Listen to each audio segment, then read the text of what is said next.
Welcome back to the Fight HQ podcast. Of course, I am Jason Floyd. That is the fighter, Pete Rogers Jr. We're here to break down UFC 297. Goes down tomorrow night up there north of the border in Toronto. The UFC come back to Toronto for the first time since, I believe it was 2018, maybe 2016 last time they've been up there. Of course, we got two title fights, the middleweight title fight, also the women's bantamweight title fight. And Pete, always great to be talking to you here. And you know, I found some crazy stats this week. You want to know the last time we had a women's bantamweight title fight that did not involve Amanda Nunes? I can't even tell you. That's 2016, Holly Holm versus Miesha Tate, March of 2016. You got to go back to 2017 to find a middleweight title fight that did not involve Izzy. Wow. The Izzy one surprises me. I mean, obviously we know Amanda Nunes has dominated two divisions for a very large time. But yeah, Izzy, wow. I just remember him breaking into the sport, and his reign, I guess, has really been for quite some time now. And I'll say this, I know we'll answer a lot of these questions after the fact, but you know, Gus in the chat was already asking what fight we're looking forward to the most watching this weekend. Outside of the main event, I will tell you, I think this is stylistically, I just think it could be a really fun fight. Charles Jourdain versus Sean Woodson. Yeah, I think that's a striker's delight. I mean, that's going to be one that I want to pay attention to. I'm really interested to see how Mike Malott does in his matchup against Neil Magny. Even though Neil Magny hasn't looked the best of late, it still is a very, very tough veteran and gatekeeper within the division. I mean, Neil Magny has, top 2, top 3 wins of all time for welterweights, or the most in welterweight division history, or something crazy like that. So I'm excited to see the step up in competition. But I think that, you know, styles make fights, and everything in this game is about timing, and the UFC knows exactly what they're doing, and I'm excited to see Mike Malott to go out there. By the way, of course, the weigh-ins did take place earlier today. We had two fighters miss weight, those being Malcolm Gordon and also Roman Taveras. Taveras missed weight by 4 pounds. Malcolm Gordon missed weight by just a pound. Also, we had a fight get changed to a different weight class. The match between Jasmine and Priscilla moved up to a bantamweight matchup as opposed to a flyweight matchup, and that was on the Priscilla Cachoeira side. So I think that's something to kind of think about, especially when we get into that fight, talk about how we think that fight's going to go. Because, I mean, I think I'm going to guess, Pete, that you probably already sitting there thinking about that fight, potentially Jasmine going down the takedown route there. But, of course, as always, we appreciate everyone tuning in for this episode of the podcast. Of course, if you're watching us on YouTube, if you can smash that thumbs up button, that really does help us out a lot. Of course, if this is your first time catching us over here on the Fight HQ YouTube channel, be sure to subscribe to the channel. We're here every UFC event. Of course, no UFC event next week, but we'll be back the following week for the next fight night card that UFC is going to have. And then, of course, we'll have that February pay-per-view right there. I believe the second week of February for that one. Of course, you can also check out the show on the podcasting platforms. If you leave a 5-star rating and review, it would be very much appreciated. Of course, we got our Discord channel, totally free to join. Great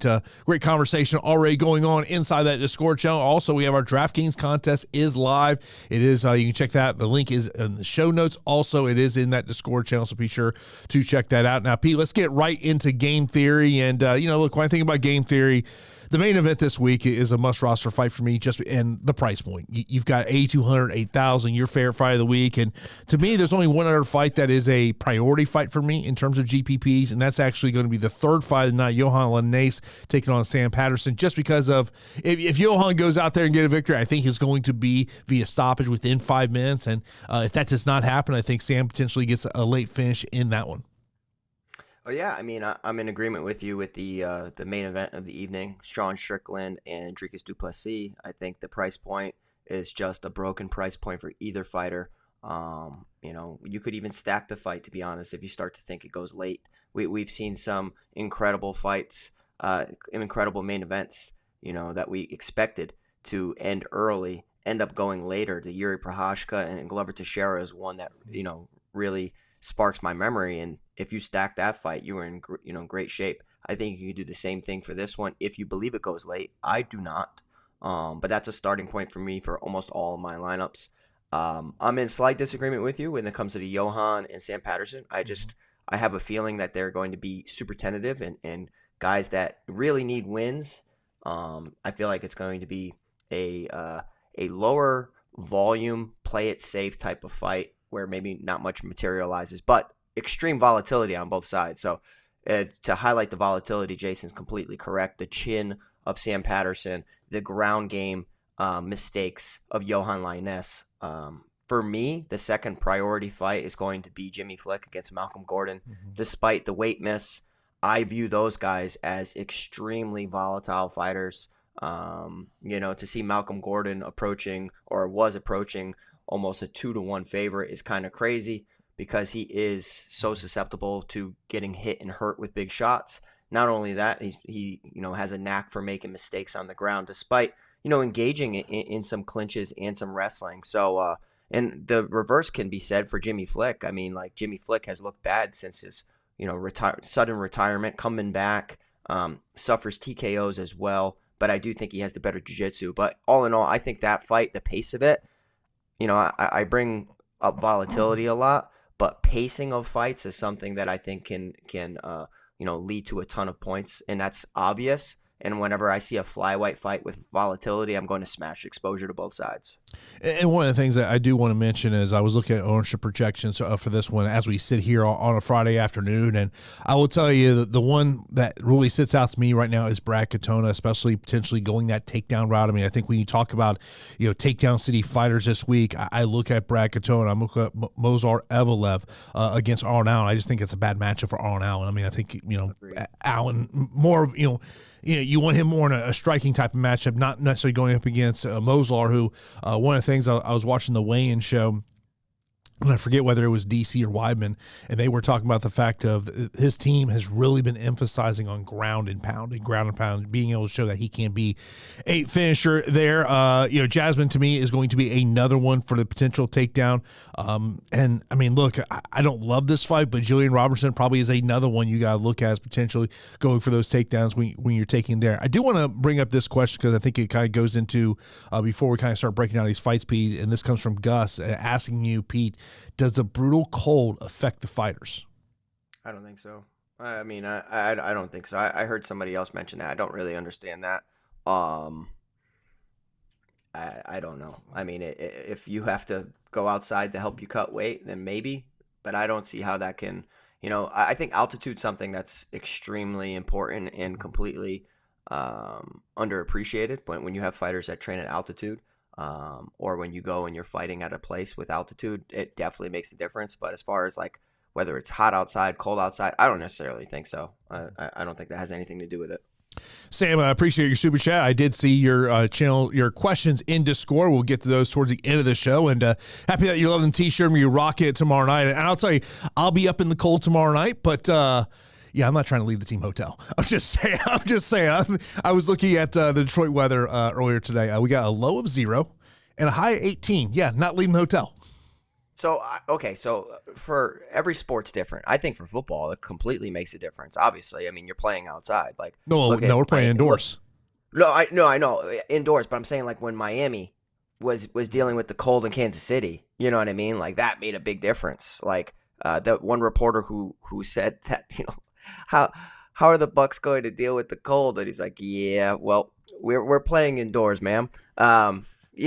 But awesome. In a sport like that, you're playing outside. That makes a difference. In an arena, it makes no difference. Literally, at Ford Field, literally our bus will drop us off, and we're probably going to walk in the cold for about 20 seconds. And then it's climate control, baby. His response was like, I don't think it's really going to make a difference for the 30-second walk from the bus to the arena, but dude, maybe. You could see his facial expression. He's like, oh, no. I think he felt bad. I would probably say that is the case, but yeah, it's that should be an electric atmosphere on Sunday afternoon there in Detroit, and of course I'll be up there, and of course I'll have ESPN Plus up on my phone on Saturday night watching the fights, and so hopefully we can get a Buccaneers victory, and then we'll figure out whether we're going to San Francisco or Green Bay's coming here in the following week. I literally tell everybody, I said, my boy works for the Bucks. So they're like, who are you rooting for? I'm like, rooting for the Bucks. My boy works for the Bucks. And they're like, no way. I'm like, yep. Yeah, but here's the crazy thing. Me and Patrick Mahomes have something in common. What is that? So Patrick Mahomes is playing his first true road playoff game this week.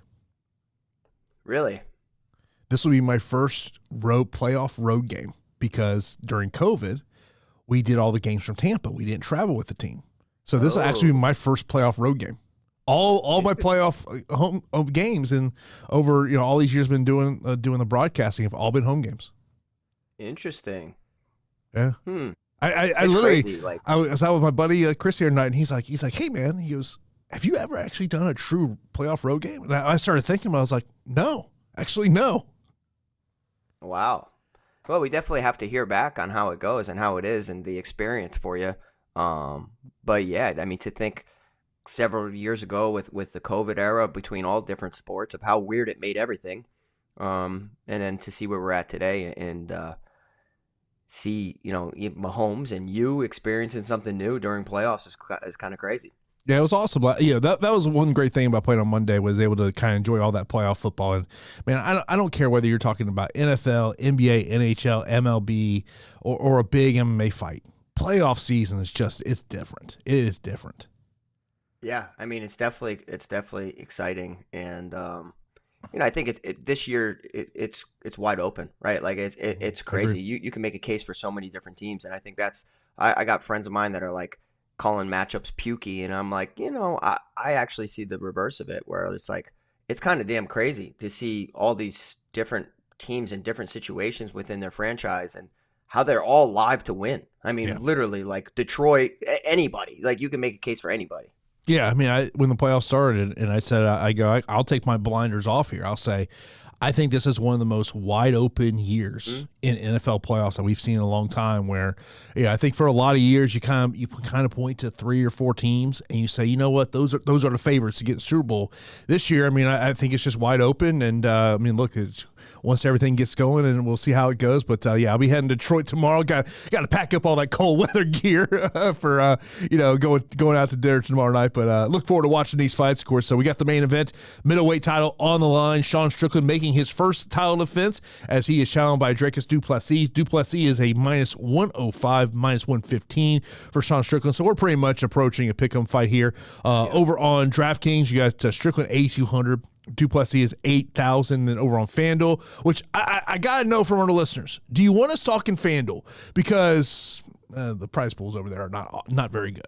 I almost think, right, like if we scratch FanDuel from now on from conversation, we could even dive into more props. And I think that's something that maybe people would like a little bit more. I mean, we always gloss over it and we always talk about it, but like at this point, I mean, FanDuel is just they're not helping us out, and they're not helping themselves out with these contests either. Yeah, I mean, to me, it's one of those things. If I love to hear from our listeners, do you want us talking FanDuel? I mean, obviously, we'll mention the prices here: 18 for Strickland and 17 for du Plessis. So, Pete, break down for us. Yeah, so I think this matchup is very, very interesting, right? Like we have Sean Strickland, who was always very solid for the division. Seems to have hit a stride, and it's all about the momentum of the gym too, and just like Extreme Couture has been such a hot gym for the past 5 years. They've always been a solid gym, but we've seen anytime people are coming from great camps that I want to get behind them, and Sean Strickland is very important for his team. Very good striker, approaches it with like a Philly shell type of defense and stance, which is very uncommon for MMA. But it works for him. He has a very good jab, and having a good jab is something that is so underappreciated and just absent from so many fighters' games. Like nobody jabs anymore. And when you see somebody establish a good jab, it's as basic and as fundamental as it is, it makes such a big difference. And that's why like Izzy was having a hard time with Sean Strickland walking him down with the Philly shell guard. And just, the straight shots and the broken offbeat rhythm that Strickland possesses. He doesn't do things on the typical rhythm, and he actually waits for you to throw a big shot for him to counter as well. So I think this fight comes down to who's pressing who backwards. Because if you tell me Sean Strickland is pressing Dricus du Plessis backwards, I think that Sean Strickland's going to be, going to get a ton of momentum behind him and start picking his shots and having tons of success. The issue is, though, is if you can back Sean Strickland up, you can catch him with some looping shots. You can break through that guard. There's a lot of glancing shots because of the Philly shell guard that, he deflects a lot. And as ugly and as crazy as it is, and sometimes he's like pawing at everything and overreacting to some shots coming his way. they're deflecting just slightly enough for him to avoid danger. I do think, though, that Dricus du Plessis blitzes really, really well. He's a sucker to get countered with a straight right hand down the middle, but his blitzes are so wild and fundamentally incorrect because he's sitting there switching stances amidst his blitzes and everything. And it's like, I actually think that he's going to land a big shot. And then you bring into into consideration the takedown aspect. I think that if Dricus du Plessis gets a takedown, his ground game is as good as Strickland's wrestling is. I think there's a big difference here in jiu-jitsu. I think that Dricus du Plessis has very, very good jiu-jitsu. We've seen him compete in quintet as in jiu-jitsu fights against an entire team, submit an entire Gracie team. Very, very good at snatching up the neck, going from Darce chokes to guillotines and all of that. So with all that being, that's a long-winded way of me saying that I'm going to have split exposure to both of these fighters. I mean, it is such a close fight given the pick'em odds, but I'm going to be going with Dricus du Plessis to hurt Sean Strickland and either finish it via ground and pound or pick up a submission. So if you tell me that this fight gets stretched out, clearly I like Sean Strickland more. I know that Dricus had surgery, and I do think that his gas tank issues have been somewhat fixed, but I do think that over 5 rounds, you have to favor Sean Strickland.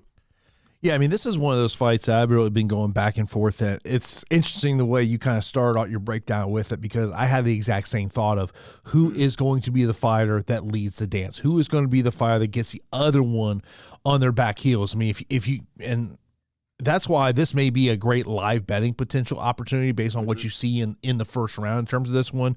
Like, I'm with you, like split exposure on both these guys. I mean, obviously you love the potential of DDP going out there and getting a stoppage, say within the first 10 minutes. I do have question marks. If this fight gets into the 4th round, gets into the 5th round, what does that cardio look like for DDP? We just don't know what it is. It's a little bit this unknown situation. Looking over at Prize Picks, what I did find interesting over Prize Picks, they have significant strike props for all the fighters on the main card. They have Sean Strickland at 72.5. DDP at 79.5. And look, I think it's over on Prize Picks. That comes down to how do you think this fight's going to go. If you think this thing's going 25 minutes, it is a clear more on Sean Strickland, and I would say a clear more on Dricus du Plessis. But if you think this fight's going to end within, say, 15 minutes, it would be a less than play over there. So you got to kind of sit over there. I picked DDP on my show on Wednesday, and I think I'm there. I think I'm still on DDP in terms of this one. I just, for some reason, I kind of see a looping right hand to the ear that drops Sean Strickland. Yeah, I can see that. And when you've seen Zaleski dos Santos hurt Sean Strickland, obviously that was with a wheel kick, spinning hook kick, and then finishing him up with some ground and pound. We've also seen Alex Pereira catch Sean Strickland with that beautiful left hook into some more damaging shots. I just think the odd angles of Dricus du Plessis something's going to find the mark, and if he gets respect on the feet, I do think that he can take him down. Abus Magomedov took Sean Strickland down. It was kind of a weird situation where I think people just don't understand how strong du Plessis is. And if he gets his hands on Strickland, I know Strickland will fight for underhooks, reverse position. It's just if he gets taken down, even just me seeing him turn his back against Abus Magomedov to get back to his feet, it's like, I think there's a big difference here in jiu-jitsu skill, and I almost think that's going to be the difference maker. So I'm going to say Dricus du Plessis via submission, but it's a lean. It's a lean. I wouldn't include either one of these fighters as part of my parlays. It's a DFS play, and I just think that it's a hell of a main event, and I'll sit back and watch it and enjoy it. Yeah, that's what I'll be doing tomorrow night and see how this thing plays out. And I know I've gotten some questions into my DMs about kind of where I thought like the mental state of Sean Strickland is. I mean, obviously he's made a lot of headlines this week. And I say I'm just not looking much into that. I think, I don't know if you saw his line yesterday at the press conference. Oh, I see. Yeah. Oh, man. The UFC Europe account had it. Let me find it here real quick. It was a classic Sean Strickland line. I mean, it's what you totally expect that you're going to get out of Sean Strickland. And let me find it here. We're going to be dick to dick, nipple to nipple, in that range, fucking fighting. Ladies and gentlemen, the middleweight champion of the world. What in the world, dude? Oh my God. Some people should be in front of a microphone and some people should not be. And I will say this. What happened on Wednesday at his scrum, I put on the reporter. Yeah. You know the way Sean Strickland, it's not like he didn't know his views. Yeah. When he asked that question, and I saw it after the fact, I was like, you know what? Obviously do not agree with Sean Strickland. But from a reporter aspect, you knew the type of answer you were going to get. Yeah, and I think that's why he did it. I mean, I don't agree with him either. Bro, that's a reporter looking to go viral.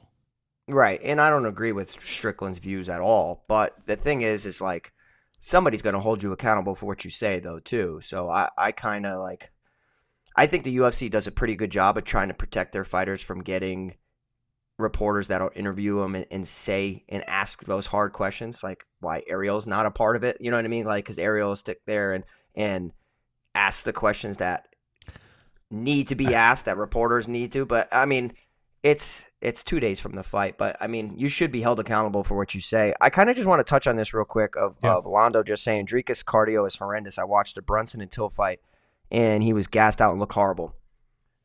I would agree that he does look really, really tired. He does have a knack to work through that fatigue, but I think it's not that his cardio's bad.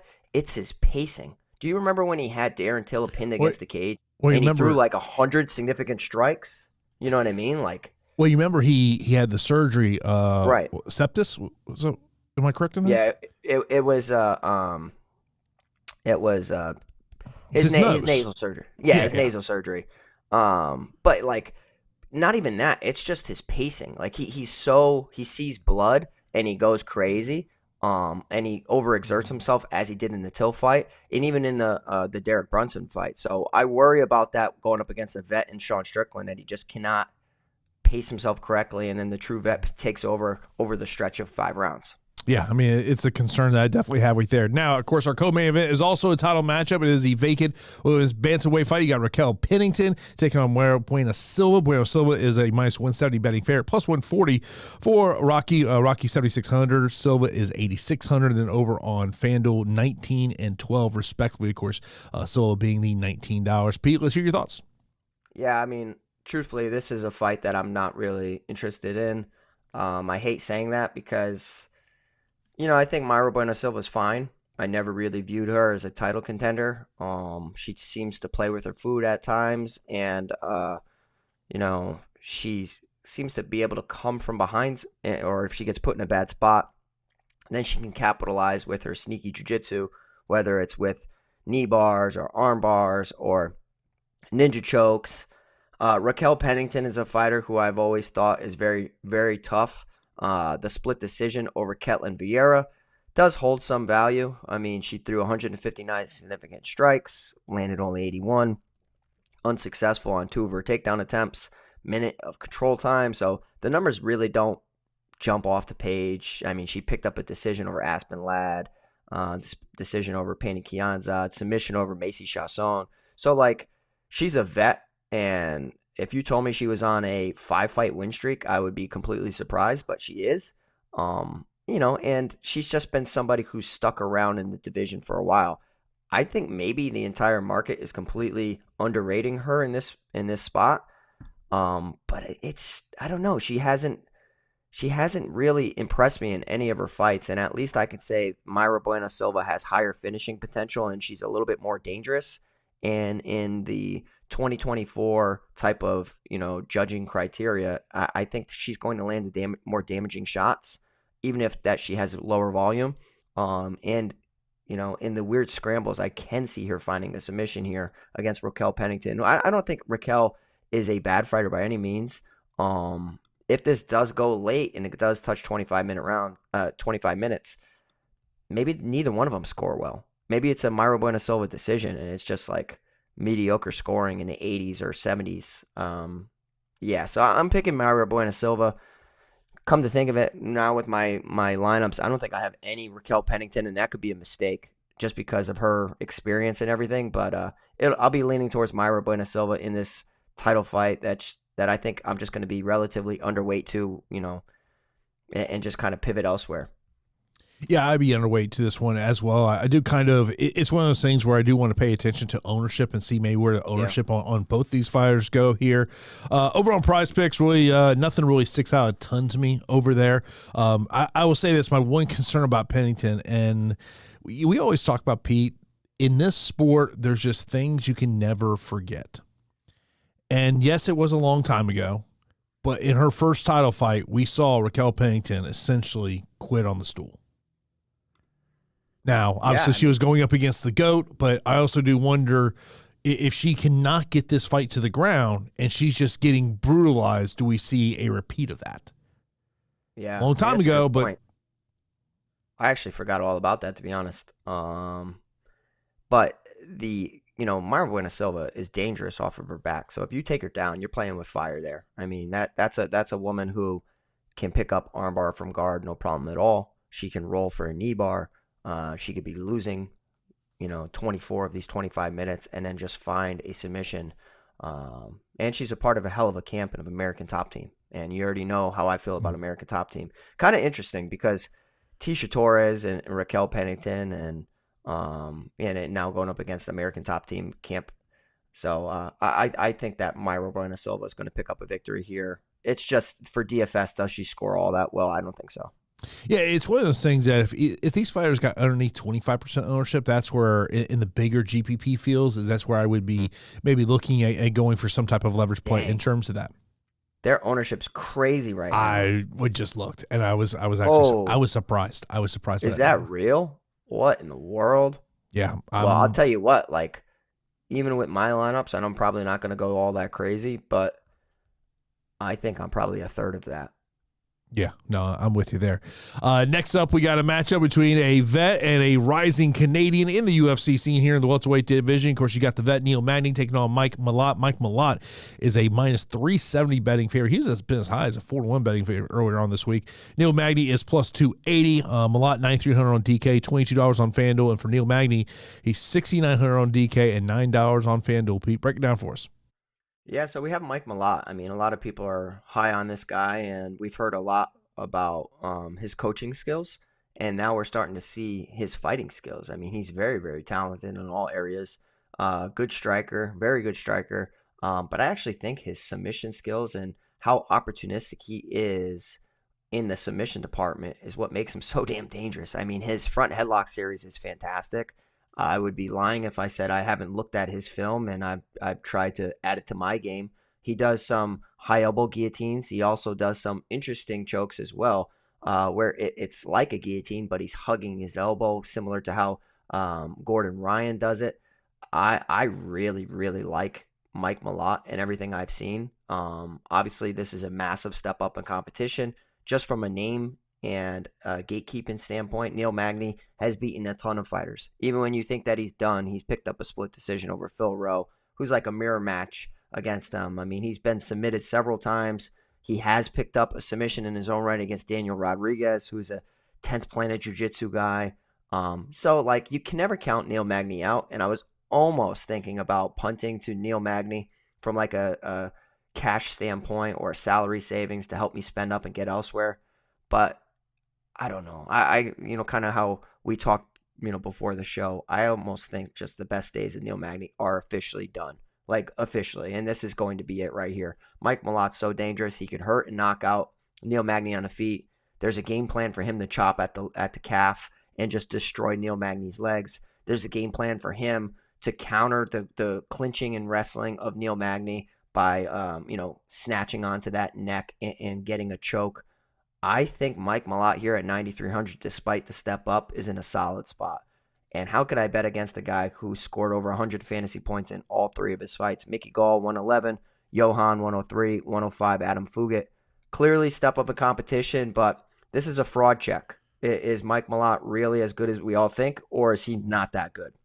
If you tend to think he's not that good, 6,900 Neil Magny should be a priority for you because he can stretch fights out. He's very long.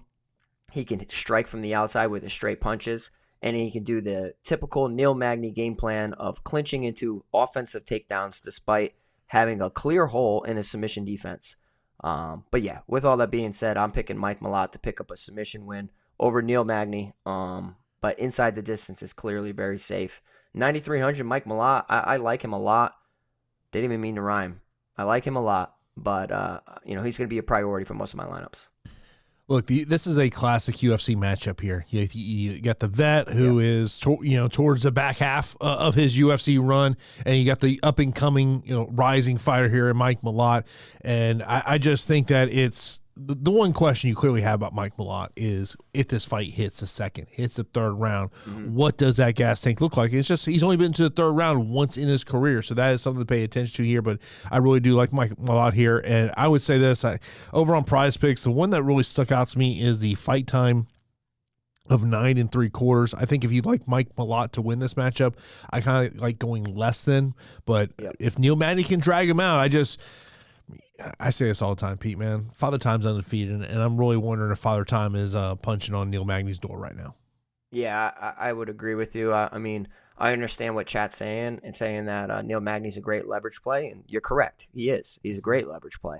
So if you're doing 150 lineups, I definitely think you should not X out Neil Magny. He presents, a great floor given what he's done within his career within the welterweight division. It's just he has to overcome a lot and keep his neck out of danger. So I personally think that Mike Malott's a legitimate prospect, but he is unproven as far as caliber of opponents. Mickey Gall, Yohan. I think the Adam Fugit one is probably the best of those three, but still, Adam Fugit is not Neil Magny. But let's go, Mike Malott. Let's see if you're as real as everybody says. Ryan says he seems like he's one of the best MVP options on FanDuel. Ryan, I would expect that he's going to be pretty popular in that MVP spot. That he's going to be one of the guys that people are going to be going for there. Yeah. But yeah, we'll talk about MVP towards the end of the show. Next up, we got Chris Curtis taking on Marc-Andre Barriault. Barriault is a plus 155 betting underdog, minus 185 for Chris Curtis. Curtis 8,500 on DK, 16 on FanDuel, and for Marc-Andre Barriault, he's 7,700 on DK and $13 on FanDuel. Pete. Yeah, so I mean, initially, you guys know I like targeting pace pushers, and that's what Marc-Andre Barriault is. Priced as an underdog, he's a pace pusher. He throws tons of volume. Sometimes he shells up and he eats a lot of volume as well. If you tire and you show any chink in your armor, you can see Marc-Andre Barriault coming from behind and start trying to show you the exit. I think, though, that in this matchup against Chris Curtis, there's a clear gap in striking skill. Like, I actually think Chris Curtis is very fluid. I listened to an interview of Marc-Andre Barriault discuss how he wanted to fight earlier, but he was coming off a rib injury, I'm pretty sure he said a rib injury. So he took some time, and then they approached him for this Canadian show, and he hopped all over it. Chris Curtis digs really well to the body, and in addition to digging well to the body, he's very good at landing that dangerous left hand, and he doubles it up, triples it up sometimes. And he's a part of Champ Camp right now. Sean Strickland, a part of a very highly intense camp, preparing him for a very dangerous opponent. You already know Chris Curtis, a part of Extreme Couture, is going to be very ready and motivated. I do think, though, that in this matchup, Chris Curtis doesn't have to worry about getting taken down, really, because I don't see Marc-Andre Barriault attempting takedowns. We've seen him land in top position or incorporate it into his clinching, but Chris Curtis, for the most part, can just go out there and strike and have a good time. Nasruddin Imavov, even though he's a good striker, will look to get takedowns. Kelvin Gastelum, Joaquin Buckley, Jack Hermanson, Rodolfo Vieira, Brendan Allen, Phil Hawes even. I mean, like, this is, to me, the least dangerous opponent that Chris Curtis has faced inside the UFC. So I'm not overlooking Marc-Andre Barriault. I think Chris Curtis here at mid pricing at 8,500 makes a ton of sense. And I just really like the preparation I've seen leading up for Extreme Couture in a lot of these fights. And I do think that he's just going to punish Marc-Andre Barriault. Does he pick up a finish? I think he really could. I think he can drop him with a body shot, or just hurt him down the middle with his straight left hand. So I'll be picking Chris Curtis here at 8,500 to win via KO TKO. So that's my lean, and I like the pricing too. I think it's pretty affordable. And something also to note, Chris Curtis has done some training at Factory X for this camp as well, which should not be a surprise based on who his management is. He's represented by Iridium Sports Agency, and Iridium has a lot of clients that are at Factory X, so that should not be a surprise. In terms of that one, I will say this. I mean, the significant strikes prop on both of these guys at 61.5 is intriguing to me, especially if this thing goes 15 minutes. I think they can both hit over that number there, but I'm like you. I do like Chris Curtis. Go out there and get the win. Then our opening matchup of the pay-per-view is we've got Movsar Evloev taking on Arnold Allen. Evloev is a minus 190 betting favorite, plus 160 for Arnold Allen. Allen is $7,500 on DK, $13 on FanDuel, and for Evloev, he is $8,700 on DK and $18 on FanDuel. Yeah, I think Arnold Allen's going to be a very popular underdog, and I've liked Arnold Allen a lot throughout his UFC tenure. Been pretty high on him when other people weren't. Looked really smart in the Dan Hooker fight. The Calvin Kattar fight was a fluke because of the injury to Calvin Kattar. But then you saw the massive step-up competition against Max Holloway. He was priced at a plus 142 underdog. He was just completely outclassed, threw 225 significant strikes, landed 76. He changed takedowns together if he absolutely has to, as he had to in the Sadiq Youssef fight, where he picked up a decision, scored only 68 fantasy points. I think clearly this is a difficult matchup for Arnold Allen. The skills are there if it, stays on the feet, but I think that Movsar Evloev, the way he blends everything together is very impressive. His hands aren't the most impressive, but his hands into his takedowns, his setups, they are very, very sharp. And that's why he's able to pick up some of these spectacular takedown numbers. 5 of 16 against Sungwoo Choi, 4 of 11 against Enrique Barzola. Look what Barzola is doing over in Bellator. 2 of 2 against Nick Lentz, 9 of 13 against Hakeem Dawodu, 9 of 16 against Dan Ige, who's a good grappler and wrestler in his own right, 4 of 7 against Diego Lopez. Now, that fight is a bad look for Movsar Evloev because you took a chance on a guy stepping up on short notice. Little did everybody know Diego Lopez is an absolute killer and is going to be ranked in this division. Mark my words. I think that he's so damn dangerous. And he hurt his knee in that fight by getting put in a very, very deep leg lock. And he still scored 119, 129 against Dianige, 138 against Hakeem Dawodu. The opposite stance for Arnold Allen could make the takedown entries a little bit different. But, going back to Arnold Allen's earlier fights, we've seen Mads Burnell take him down time and time again, despite picking up the late submission win. I think that there's a clear gap in the wrestling skill. Even if Arnold Allen defends well early, it's just going to keep coming. And unless he knocks out Movsar Evloev, and Evloev isn't 100% with that knee injury coming back from the Diego Lopez fight, maybe we can see Arnold Allen pick up a decision win. I don't see him finishing Evloev. I'm going to be picking Movsar, and I think at 8,700, it's a competitive price tag, and the takedown upside is clearly there. I'm picking him to win this bout. I think it's a competitive fight, and in competitive fights, you can make the case for the underdog, but I'll be picking Evloev. Yeah, I'm picking Evloev in this one as well. And it's because of that takedown upside that he has and that advantage that he's going to have in the grappling aspect. Over Prize Picks, his takedown prop is 3.5. I mean, that's a big number. For that to happen, I think you're going to need a 15-minute fight, and you got to hope that Arnold Allen's going to get off his back. If Arnold Allen can keep the fight on the feet, that is obviously his clear path there. But I do like Evloev to go out there and get the victory. And if you're creating a group on an optimizer like a Fantasy Cruncher, and you're creating a takedown group, Evloev has got to be in that group because he is definitely one of the fighters I do expect to get multiple takedowns in this one. Next up, we got Brad Katona taking on Garrett Armfield. Brad Katona minus 220. Betting fair, plus 180 for Garrett Armfield. Katona, 8,800 on DK, $20 on FanDuel. For Garrett Armfield, he's 7,400 on DK and $11 on FanDuel, Pete. Yeah, I think offensively, Garrett Armfield can give a lot of fighters problems. It's just defensively, I think that he kind of falls apart if things don't go his way. You saw what his striking can look like against Toshiomi Kazama. That's clearly not the same level of opponent that Brad Katona is, but he picked up the knockout in round 1. 118 fantasy points is what he scored.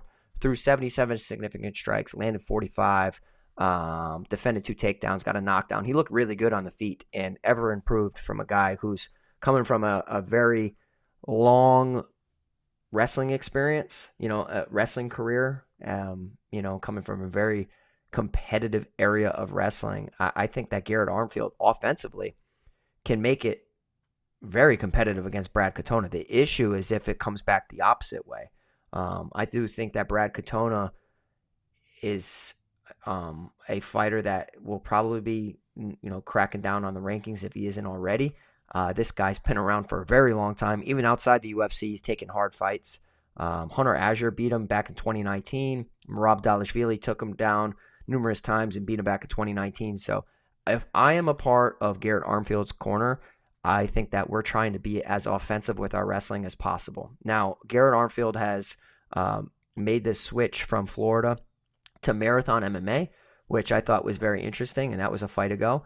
And now he has a full camp with Marathon MMA, training with Miles Johns a lot, which I think Miles Johns is very damn dangerous for this division. Big power puncher, good wrestler in his own right. I'm watching Garrett Armfield take him down, and it's training, so it's going to happen. But offensively, I think Garrett Armfield can surprise some people.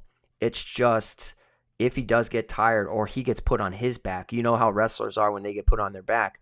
They're just not used to it. They're used to, bellying down, and they end up giving their back in that situation. And that's where maybe the submission skills of Brad Katona can come live, and you could see him possibly submit Garrett Armfield. But I think it's a fair price tag for Brad Katona for all he's done within his career. I wasn't all that impressed with the Cody Gibson fight, even though it was a banger. I was impressed with the volume. Threw 311 significant strikes, landed 160.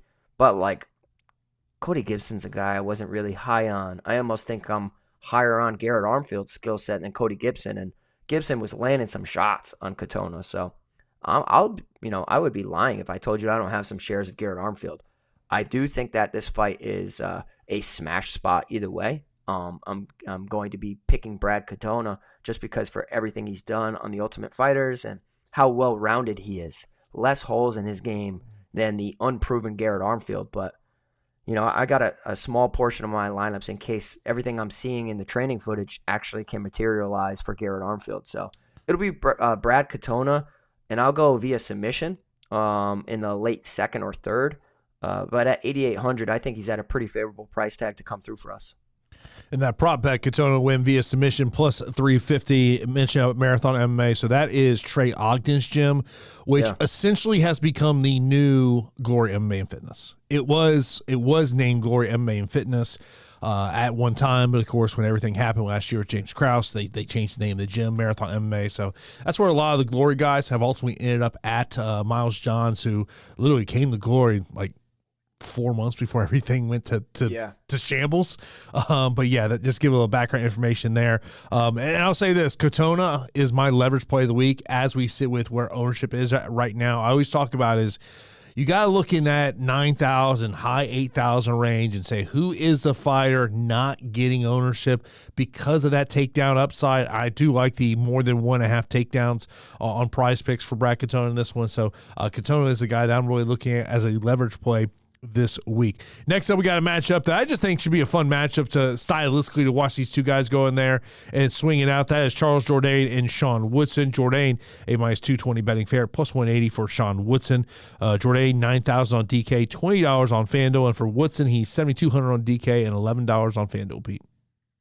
Yeah, this is a striker's delight, in my opinion. We've seen Sean Woodson and Charles Jourdain paired up against opponents who want to take them down. And it's like, oh man, pair them up against strikers so we can really see a high volume, crazy affair.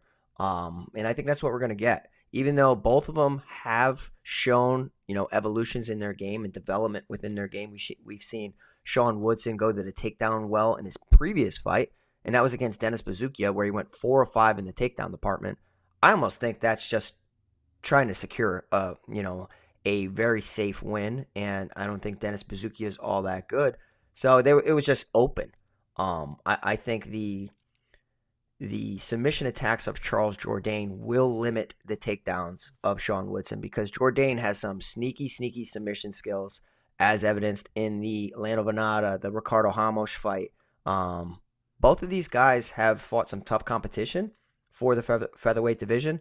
You got 6-5-1 for Charles Jourdain, 4-1-1 for Sean Woodson. you look at their box scores and you watch the fights, they've thrown beyond 200 significant strikes multiple times. I think this is going to be a hell of a fight. I'm picking Charles Jourdain to land the bigger, more powerful shots, wobble the big skeleton of Sean Woodson. But I will tell you a sneaky way to get different that I'm going to do in some of my lineups. I'm going to stack this fight. And the reason I'm going to stack the fight, and I usually don't stack fights, but I'm going to stack the fight because I think the likelihood of it going 15 minutes is, very likely. And they're both high volume strikers. They have crazy outputs. And I think as a punt, we could have a situation where maybe a lot of underdogs don't come through, and the punt to Sean Woodson in a loss scores decently well, 50 points or so.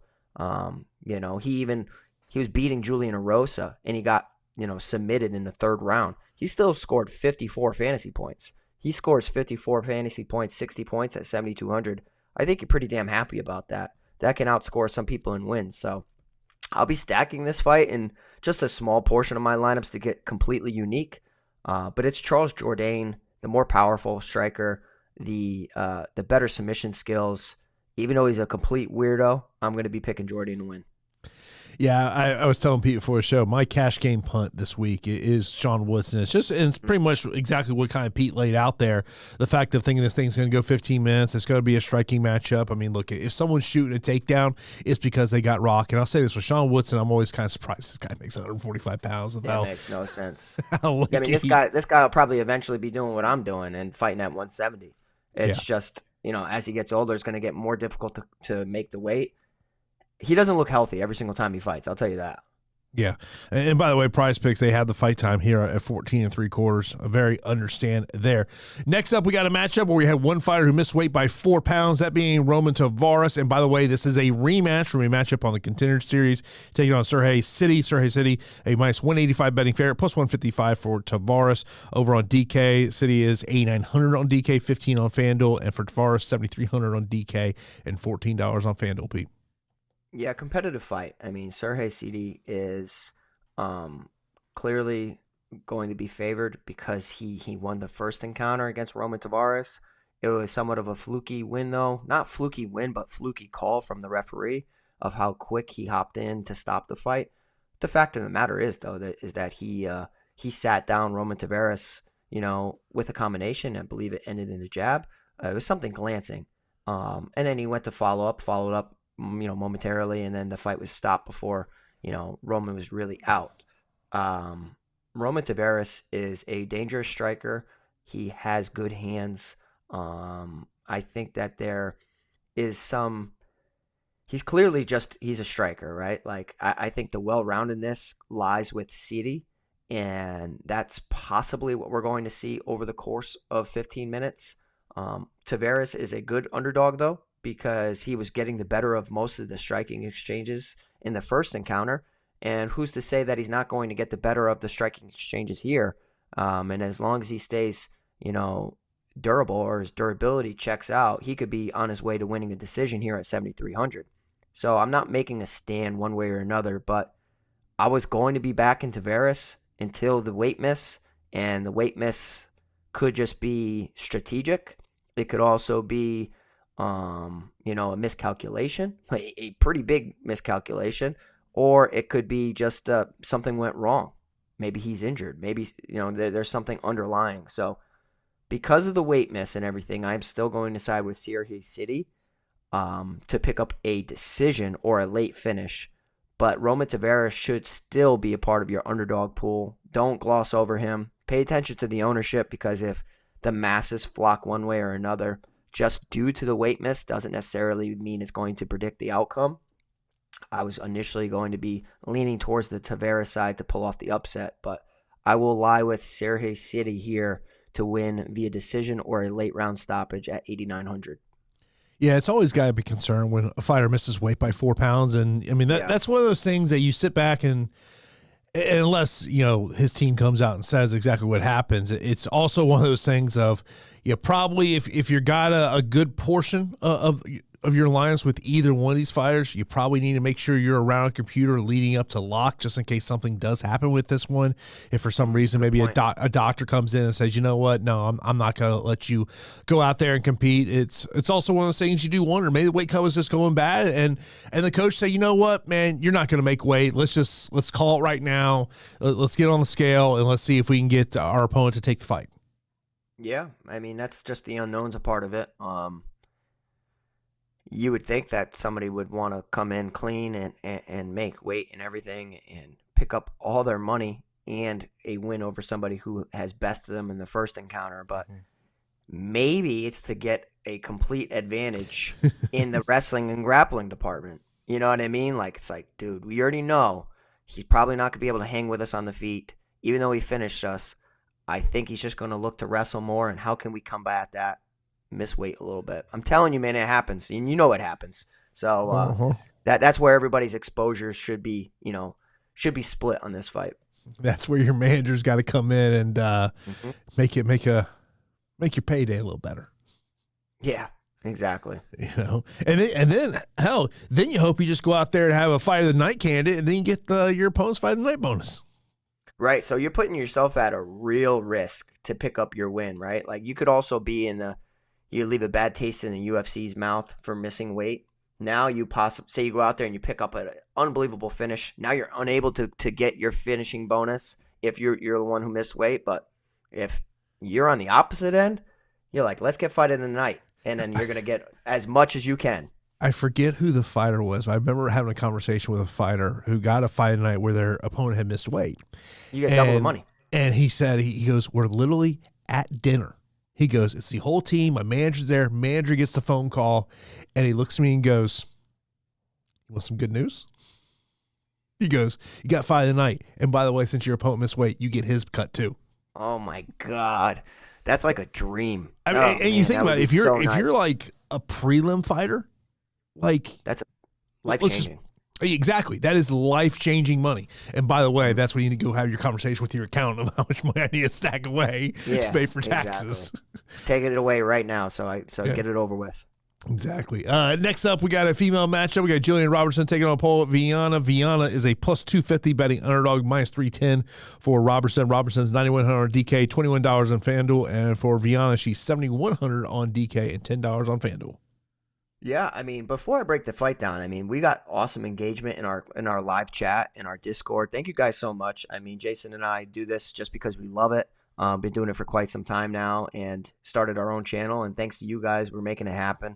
We got like 60 people in here live with us. So if you guys can all hit that like button, get us over 100 likes. If you're listening to it after the fact, thank you so much. You're in the Discord channel. It's free to join in the description below. Keep the conversations rolling. And that'll get us to here with the Gillian Robertson Polyana Viana fight. I think it's pretty obvious, right? Like, Polyana Viana has the heavier hands in this matchup against Gillian Robertson. She has some liveness to her off of her back to win via, armbar from guard, as some women's MMA bouts can go that way. I actually think that Polyana Viana, she's done it before. She can do it here. I do think that Gillian Robertson is the better jiu-jitsu practitioner. She's the better wrestler. She's the better grinder. She's the better fighter. She is the better fighter. But that doesn't mean that a dangerous finisher can't pick up another finish. She can walk you into an armbar or a triangle. I'm seeing Polyana Viana. If you go on her Instagram, you can go to her tagged posts and you can see that she's focusing a lot on her jiu-jitsu in this bout, as she should. The issue is every video I'm seeing is off of her back. And she's so complacent off of her back. That's my worry. Where it's like, that's my worry with a lot of people who train jiu-jitsu and not in an MMA or wrestling environment, where they're just so comfortable off their back and there's no eagerness to get up or get top position. It's just like playing from the guard. When you start getting punched and elbowed in the face, man, things change. And there needs to be an eagerness about you to get up. Because I do think that Gillian Robertson, a part of Goat Shed MMA, I think that she's becoming very dangerous, especially from the top position. She's starting to land brutal ground and pound. She's done it in the past. I almost think there's a meanness about her that I really like. 9,100, she can chain multiple takedowns over 15 minutes. She has the better submission skills. I would be very surprised to see her lose via submission. I would also be very surprised to see her get knocked out because when she's hurt, she's shooting for takedowns. And I just don't buy the takedown defense from Polyana Viana. So it's women's MMA. You can do worse than an underdog shot on Polyana. But yeah, give me Gillian Robertson here at 9,100. I like her in this matchup. I think it's pretty favorable. Yeah, I mean, it's one of these, Gillian Robertson's one of these fighters, I feel like I can never get her right. Like, really? Yeah, she's just one of those ones I just feel like, I don't mind getting there. It's probably more of kind of how do my lineups kind of go construction-wise on, because I do think that even though I want to prioritize the main event, I do think that there's probably going to be, I'd probably say 20% of my lineups that I do want to get away from the main event just to kind of separate myself a little bit unique. And maybe Julian Robertson is one of those ones, but man, just never feel great about it in terms of that one. Next up is a matchup that I know Pete's not necessarily targeting for GPPs, but I am going to be, and that's Yohan Lainesse taking on Sam Patterson. Sam Patterson plus 125, Lainesse minus 150. Lainesse 8,400 on DK, $15 on FanDuel, and for Sam Patterson 7,800 on DK and $15 on FanDuel.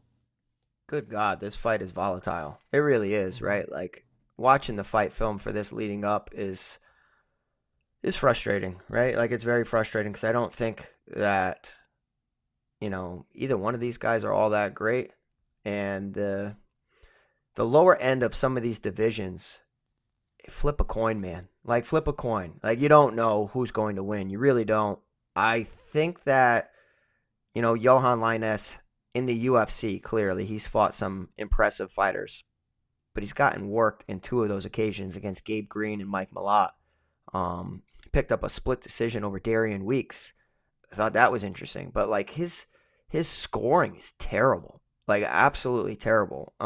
Like in the split decision over Darian Weeks, he scored 39. I don't think I've ever heard of that. You get 30 for a decision. He only got 9 points elsewhere. That's crazy. Sam Patterson though is a lightweight, moving up to welterweight, stands straight up, straight as can be. From the outside, I think that he'll be able to land shots against Yohan Lainesse. He can land the straight shots. He has the better kicks of the two. And his submission skills, I think, are his best asset. His defensive striking skills are terrible. He sits there, he absorbs shots. He does what I yell at everybody at my gym not to do, and it's lean back, get your head over your knees, which leads you susceptible to getting knocked down on your butt. And that's why he's been knocked down numerous times from the regional scene to his UFC career. You need to keep your hands up, and his chin is sky high.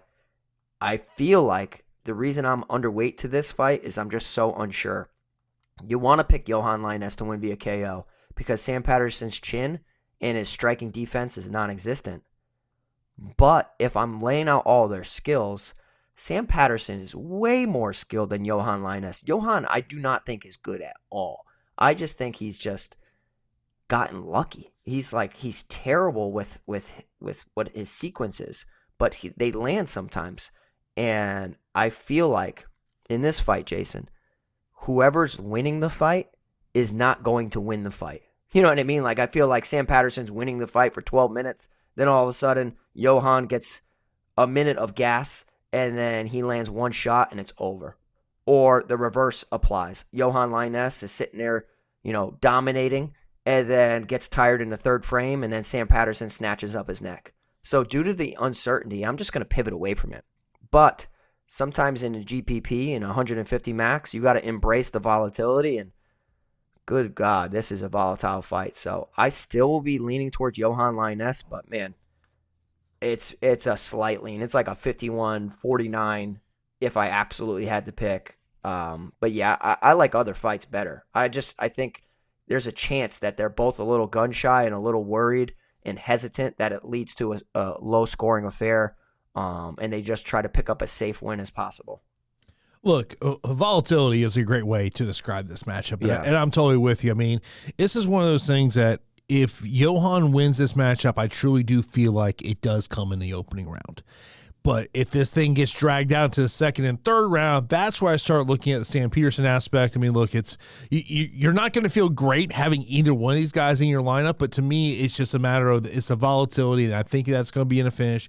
Could also very well be a live betting opportunity. If this thing gets out of the first round and you can get a nice live bet on Patterson, that's to me where I would look in terms of that one. And I mean, look, if you're in a place where you can bet on MMA and they do offer live odds, I mean, look, it's Sam Patterson, I think, could be potentially someone to really target in terms of that one. Next up, we got a female matchup that was initially going to be a 125-pound matchup, however, is now a 135-pound matchup.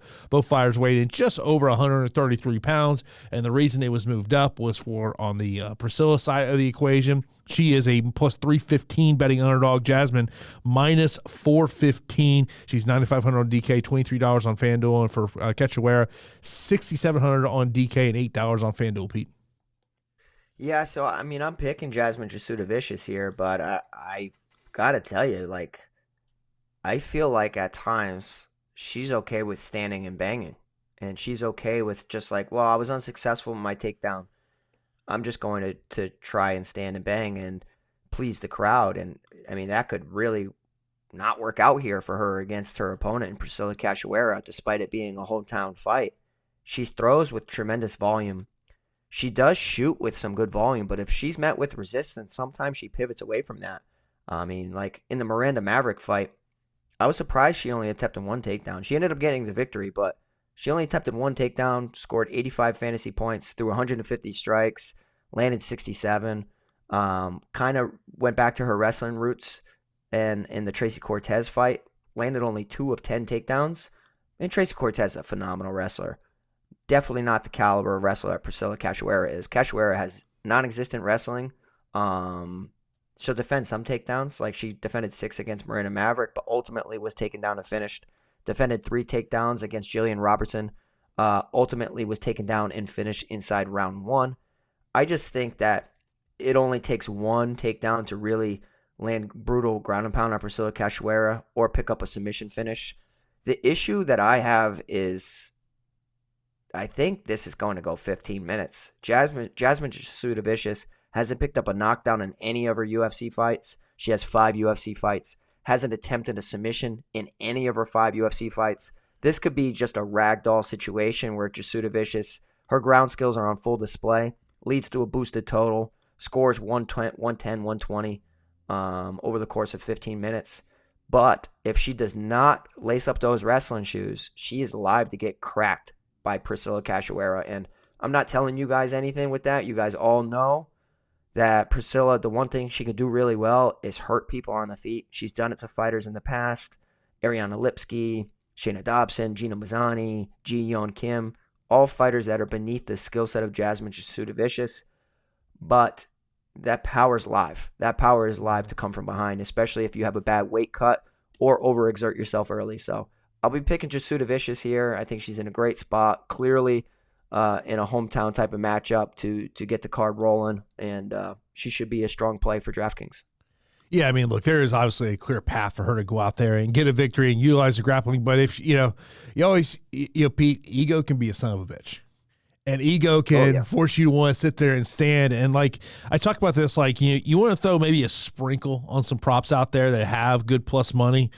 Priscilla Cachoeira by TKO KO. I'm looking on the Hard Rock app, which is the app we have here in the state of Florida for legalized betting, plus 550. Like, I think I don't mind playing a little sprinkle, just, throw a little money there, just because, I mean, that is, if Priscilla Cachoeira is going to pull this off, she's going to knock her out. But I just feel like Jasmine's just going to, it's going to be takedown city. Now the only question I think on the DraftKings aspect of that is, if she gets, let's say 110, can she be optimal with a $9,500 price tag? Yeah, that's all slate dependent, right? All depends on what underdogs come through and other 9,000 options. But I think, if you're just a safe player, clearly the safest floor on the card, and especially as a wrestler, she should be able to go get you 90 plus points all day long. But the salary is restrictive. Yeah, in a cash game, I definitely do not mind going Jasmine just because of what exactly you mentioned there. Now, of course, our opening fight of the night does feature a fighter who didn't miss weight, that being Malcolm Gordon taking on Jimmy Flick. Malcolm Gordon missed weight by a pound. He is a -200 betting favorite, +170 for Jimmy Flick. 8,300 on DK for Gordon, $16 on FanDuel. For Jimmy Flick, he is 7,900 on DK and $12 on FanDuel, Pete. Yeah, so even prior to the weight miss from Malcolm Gordon, I'm going to be leaning towards Jimmy Flick. And unlike Jason's favorite fight, second favorite fight of Yohan Lainesse and Sam Patterson, I'll say that this is my second favorite fight between Malcolm Gordon and Jimmy Flick. I am expecting to be wrong on it. I'm expecting some wildness to happen. Man, I do think that it's going to put up a great score. I'm going to be, siding with Jimmy Flick. Throughout his regional career, his wrestling is what got him to the dance, and then his submission skills are what really started to create a profile and highlight film for him. I think that when it comes to wrestling exchanges, Malcolm Gordon could big brother him a little bit until it starts to lead into a scramble, and that's where I think he'll be a step behind, whereas Jimmy Flick will just keep going with the momentum and chaining things together. I don't expect Jimmy Flick to make as many mistakes on the ground as Malcolm Gordon. I think Flick's jiu-jitsu is far superior. We've seen Gordon get put in some compromising situations. And even having a competitive fight against Francisco Figueiredo, I don't hold that guy as a talented fighter at all. He's not his brother. I mean, 2 of 11 in the takedown department for Malcolm Gordon, 6 minutes of control time. If Gordon's able to stay on top and avoid the danger, sure, he can win a decision. I do think that Jimmy Flick, I'm seeing him hit pads. He's looking fine. He's clearly looked terrible since his return from retirement. But he needs to get the fight to the mat, throwing up triangles, arm bars. If he can scramble on top, setting up his head and arm series, I think Jimmy Flick's going to pick up a submission finish here over Malcolm Gordon. But if you like the other side, you think Malcolm Gordon's in a winnable striking spot to pick up a KO TKO, just remember, he didn't really KO TKO Dennis Bondar. That was due to an arm break in a grappling scramble. I mean, I think that, he could be a little bit more dangerous and the chin of Jimmy Flick could be completely gone. But I need an underdog, and I'm going to be picking Jimmy Flick just because I think the fight's close. So give me Jimmy Flick to win via submission, but smash this fight, in my opinion. Smash it. Don't trust either guy on the feet. Nope. I mean, I can't trust either one of these guys, and that's why, I get everything you're saying. But I also kind of put this in a situation of, I think there's a lot of volatility on either side of this one. I could see Malcolm Gordon just, dropping Jimmy Flick, but also I can see a Jimmy Flick submission. I mean, it's just one of those ones man, you're telling me I got volatility, and it's the first fight of the night? You think I really want to get there? Embrace the volatility, Jason. No, the worst thing is going to be if Jimmy Flick KOs Malcolm Gordon, because everybody in the world is going to be on the Flick sub prop or the Gordon KO prop. And then when the reverse happens, Gordon via submission or Flick via KO, it's just going to flip the slate. Well, it's not going to make no difference for DFS, but for Vegas and for prop betting, that's where you can kind of screw yourself. And, if the odds aren't that different, just take inside the distance. Jimmy Flick has never won a fight by TKO or KO. First time for everything. I don't think it's going to happen, but I'm just saying. He's 16-7. Take that one in. You're 16-7, and you don't have a win by knockout. Yeah. Okay. I agree with you. And that's the same thing as Preston Parsons last week, right? No wins via KO, TKO. He was looking damn good on the feet. Yeah. He's going out there and piecing up Matthew Semmelsberger, who supposed to be the most dangerous striker out there that he's faced. And you know what I mean? So there's a first time for everything, and you can't really account for the development. That's why everybody's going to be on that sub prop. But I'm telling you, if the sub prop is already juiced, and then you look at the inside the distance, and it's not that much different, just take the inside the distance to be safe. Don't be greedy. Yeah, I'm over here on Hard Rock app. Fight goes the distance -300 as a no. Flick wins via submission +400, so not bad prop odds there. Flick wins by TKO KO +1400. Yeah, that ain't. Yeah, it's not happening. Yeah, look, if he's win, I think it's definitely going to be. How is Flick by submission that much? That's his winning. That's how he wins. Let me look at other sports books. No, I'm looking at it right now. You're right. I mean, Gordon to win by KO TKO is plus 165. Yeah, I mean that's just value on an underdog. Yeah, I mean I'm looking at Flick wins via submission. The lowest I see over best fight odds is plus 300, plus 400. Bet Rivers plus 350 or at FanDuel. Unibet plus 400, Betway plus 300. So, yeah, that's definitely going to be the way he wins that matchup if he does go out there and get the victory. So, Pete, let's get into our straight up fight picks here. Main event, I'm going to go Ngannou, Dricus du Plessis.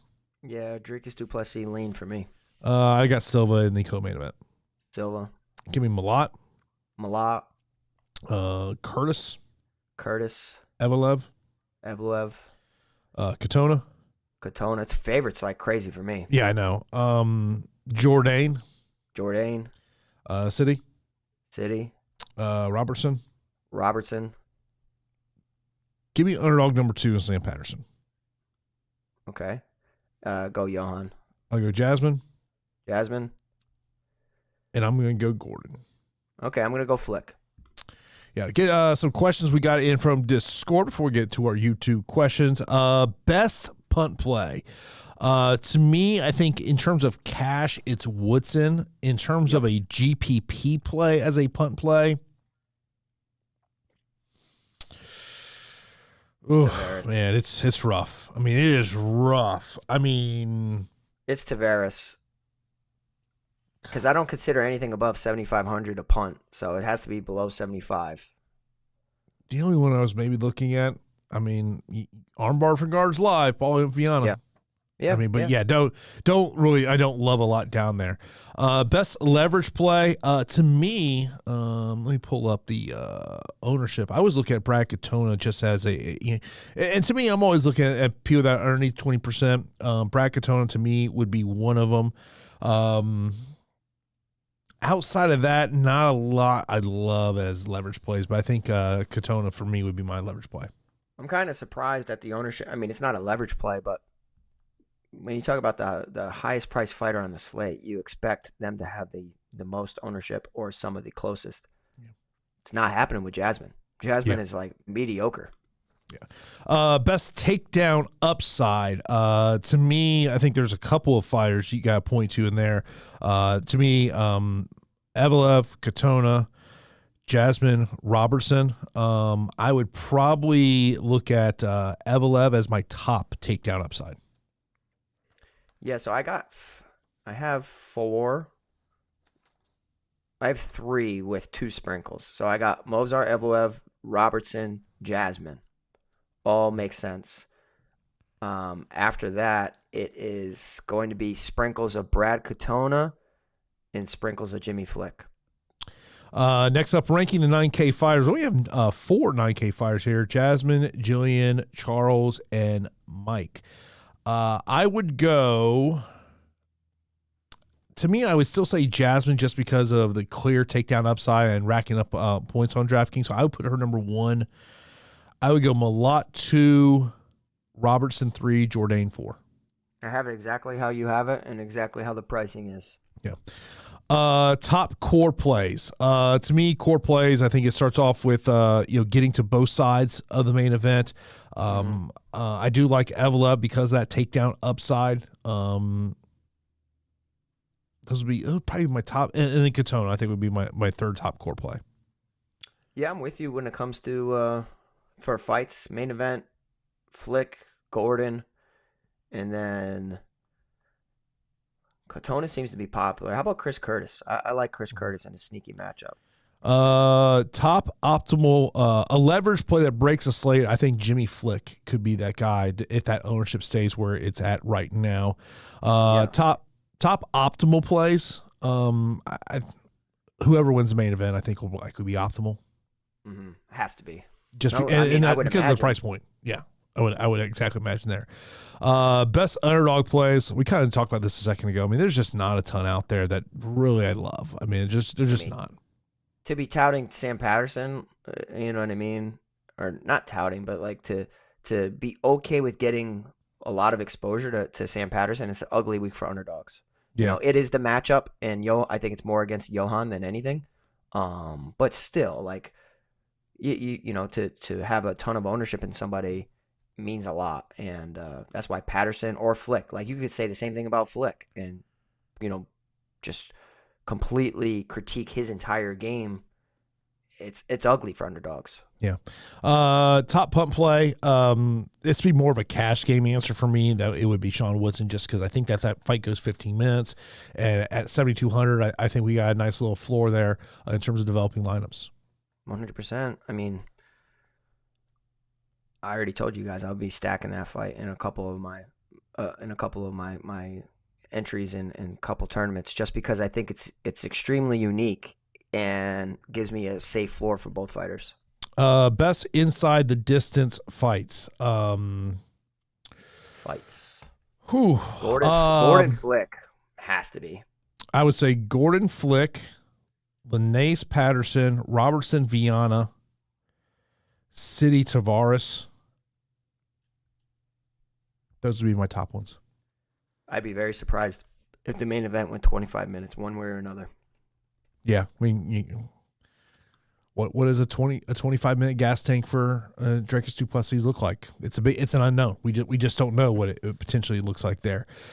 Favorite parlay plays. I'd be putting, if I was going to go with a 3-teamer, I would go Evlev money line, Katona money line, and then my third one,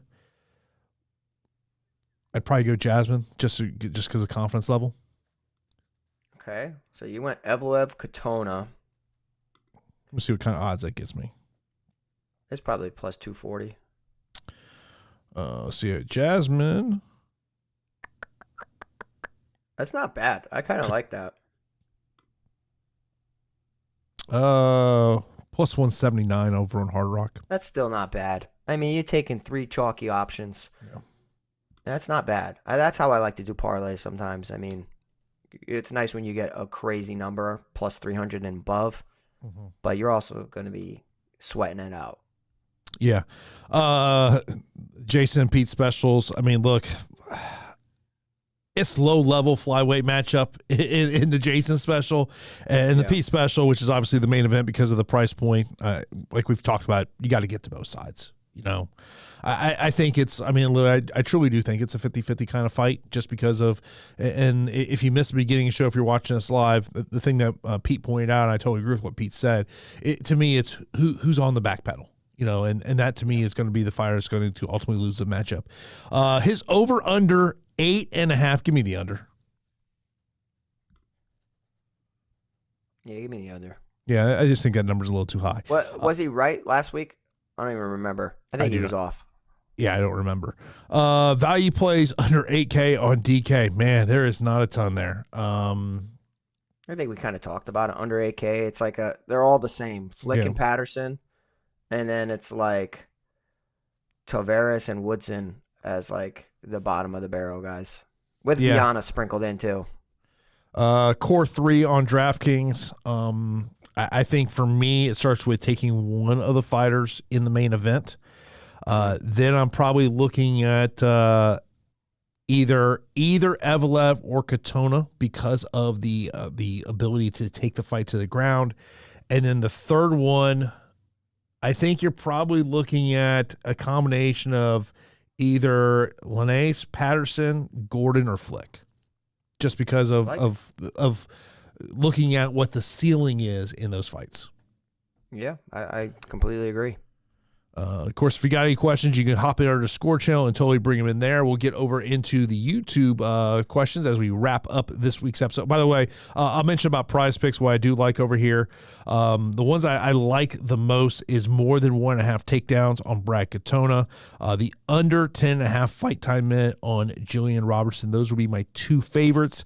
I do lean to the more than 72.5 significant strikes on Sean Strickland if you like Strickland to win. And I would say the under 9 3/4 fight time on Mike Malott there. So we'll get to some questions that have come in over here on YouTube before we get out of here. says, side note, your guys' reaction to Max and Justin fight. Can't wait for that one. Might be a fight of the year contender. Should be a great matchup. My only concern is it's Max at 155. I kind of wonder about, does he have enough size at 155 when you're talking about, I mean, some of these 55ers, I mean, there's 55ers who could be maybe as little as 175, and there are some lightweights that push 200. Yeah. I mean, look at me right now. You know what I mean? Like, I think Max is also a guy who's cut a tremendous amount of weight for featherweight, and I thought the eventual move to 55 was going to happen. We've seen the experiment happen in the past, and it didn't work out really well for him against Dustin Poirier. So, I'm excited to see it. I just don't know if he has enough sting in his shots. Clearly has the volume for it. But Gaethje's looked career best as of late, and I think the stopping power truly resides with Gaethje. But the leg kicks too. You know what I mean? Like, Gaethje just chop away. So I think it's a Gaethje fight. And what is that on? Is that 300? Is that on UFC? Oh, well, good. They needed something. So they my guess it's going to be the co-main event. Be my guess. What do you think's the main event going to be? You might already know. So I don't know. Okay. You want to know here's my bold prediction. Are you saying Hamzat? No. Okay. Who? Leon Edwards defends the welterweight title. It's not against Bilal Muhammad. Oh my God! You're gonna go say Habib? It ain't Habib. Get the hell out of here. If you listen to the recent comments Javier Mendez made, he's talking like Habib. And I was talking to somebody earlier today, and we were talking about this situation. And they said to me, if Habib is coming back, you know what they're setting up. He's not coming back. Never. I don't care who the fighter is. You never believe that R word. Pete, you can tell me you're retired. I would go, Pete, you're lying your ass off. I expect somebody in chat to say that as the main event, not Jason Floyd. What do you think Brock Lesnar's coming out too? No. I will say this right now, though. Oh, God. Message Bilal Muhammad. If you lose your title fight to Habib Nurmagomedov, you need to change management. Because that's going to tell you you're both represented by the same agency. That if they don't get you that fight, they get it for Habib, it's time for you to get a new manager. 100%. I agree with that. I mean, I'll get next question. Ryan says, who is this week's Nicholas Mota? Oof. Yeah, huh? I mean, goodness gracious. I was talking about last week how I was initially going to pick Nicholas Mota, and I talked myself out of it. Because, you just don't know if your reads are correct. I think this week's Nicholas Mota could be, all right, two bold ones, if I had to say. Polyana Viana / Garrett Armfield. But I don't like either one. Yeah, I know. Sam, of course, I mentioned, appreciate your super chat a little bit earlier on in the show. Much appreciated there. For the AAA on FanDuel, what are the top 3 MVP options and value options? Let me talk value options over on FanDuel. I think Jimmy Flick at $12 is a very interesting option, low option there. Arnold Allen at 13 is an interesting one too. If he can keep the fight on the feet, I just don't think he can. Those would probably be the two that really stick out to me in terms of that. In terms of top options, I think you got to look at just fighters you think can go out there and get a finish. I would still look at a guy like Evelev, DDP, just because of potentially getting a finish in the first or second round. Those would probably be the kind of ones that really stick out to me. Can you imagine Cachoeira knocks out Jasmine Jasudavicius? That's her path to win the fight. I mean, if that happens, dude, yeah. I mean, I'm not going to have any exposure to her because I don't think I'm 150. I think I'm just going to 20 max. But, gosh, it's just so frustrating when shit like that happens. And we say it all the time, the best fighter doesn't always win. Yeah, even at 20 max, I don't think I would X her out. But, really? I would. I think it'd be like a one lineup situation. Okay. Let's see here. Go down the questions here. I I think Malott is completely unproven, and I think there's a lot of value as Magny as underdog. I don't disagree with Malott being unproven, but I mean it's just because it's a natural progression. It's just working your way up, and look, I think his ownership is going to be crazy, so that could very well be a way to get a little bit different, get away from him, and maybe you think that Magny makes this a 15-minute fight there. Let's go over to the next question.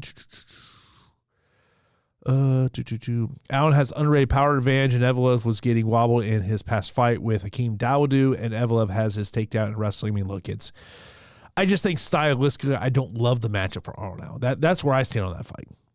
I stand the same. But Arnold Allen, as far as like within that price range, who's the most skilled? It's Arnold Allen. You know what I mean? And that's like why I always say prioritize main event, co-main event underdogs, or skilled fighters. And like Arnold Allen, 7,500 and below, he's the most talented of everybody there. Yeah. Let's see here.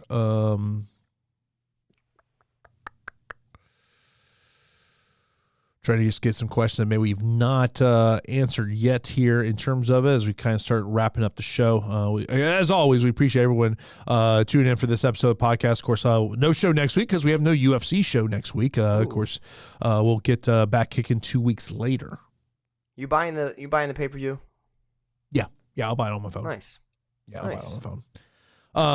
It's just, I mean, if I was in town, I would go out to watch it. That's why I found myself recently more just going out with the fellas and watching the pay-per-view, but obviously being on the road and not trying to go outside and frigid temperatures. So I'll have it on the phone or the iPad. I give the pay-per-view a 6 out of 10. Yeah, I mean, look, it's not, when you look at the other pay-per-views that are coming up, it doesn't line up. But, of course, they had some fights that fizzle out on this card. Who out of the 3 female fights, who you pick if you have to choose one? I think, personally, like, the masses are getting to the co-main event, and I'm not. 8,600, maybe it's fine, but 25 minutes, she's got a lot of upside given that price and 25 minutes to work with. Yeah, I like Gillian Robertson the most out of all of them. Yeah, I mean, I think it comes down to a roster construction, but I just look at Jasmine because she has a clear advantage in terms of the takedown aspect. And when you're talking about DraftKings and, with takedowns and being able to get control time, that's to me where it is. We'll finish on this question from Ryan. He goes, is Armfield a decent GPP punt for FanDuel at $11?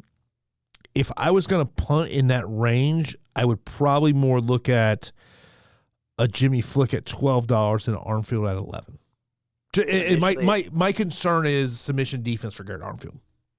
Initially, I was looking at Armfield as one of those guys because like I see the skills and I'm like, dude, this kid's good. Like from the training footage, and as a coach, I'm sitting there and I'm like, oh man, I do worry about certain situations and certain sequences where he can get exposed. I also am not in love with Brad Katona's striking defense. Yeah. So I think there's clearly a path, and he's going to be a very unpopular pick. So I have a few lineups with him. Sam asked about if we're going to do a leaderboard for the score contest eventually. Sam, what I'll do is I'll pull that data from last week and I'll create a spreadsheet so we kind of have that in there as well. And Sam, I have not even looked at Super Draft. What I'll do is later here on today, I'll take a look at Super Draft and I'll put stuff in Discord of things that stick out to me. And of course, that's always a great way. Sometimes this time of year it's kind of tough for me on Saturdays because of my football schedules. But I will try to get in Discord here over today and before I head up to Detroit tomorrow. It's always a great way to ask any questions, whether you want to ask a question myself or Pete or everyone that's in there. It's always, I do find myself on fight days. I just kind of, I look in there and I see what people are saying. And people are saying, and it's unfortunate for our DraftKings contest. Me and Peter are at a disadvantage because the way we think. Yeah, and you already know. Just pivot away from some of my picks, and you guys would be all right. I mean, Arlovsky, that fight in general last week stunk. So, I mean, but. Yeah, I got to I created my initial lineup over in the contest, and you should not be surprised by if I stick with this lineup. Right now, I have $400 left on the table. I'll just say that. Interesting. but there is one fighter. There's two fighters that I might swap out for somebody else, but I think if you're listening to this, you kind of have an idea of who's probably in my lineup. Hell yeah. So, hey, thank you guys so much for tuning in. Another week of MMA DFS, talking the game. If you guys want to talk about betting and all that, join the Discord. It's free to join in the link below in the description. Thank you, Jason. Just happy to be here and trying to get here always throughout our busy schedule. So if we don't get back to you guys on certain things, it's not that we're ignoring you. It's just juggling a million different things. And yeah, excited to have this fight card and all the ones in the future. Yeah, and of course, if you can hit that thumbs up button if you're watching us on YouTube, or leave a rating and review if you happen to be listening to us on the podcast channels, we always appreciate it. If there's something you want to hear on this show going forward, some type of content, just let us know. We want to make sure we're giving you the content that you want to hear on the podcast. So that's going to do it for this episode of the Fight HQ podcast. We'll be back in 2 weeks. We'll get you ready for the next UFC Fight Night card.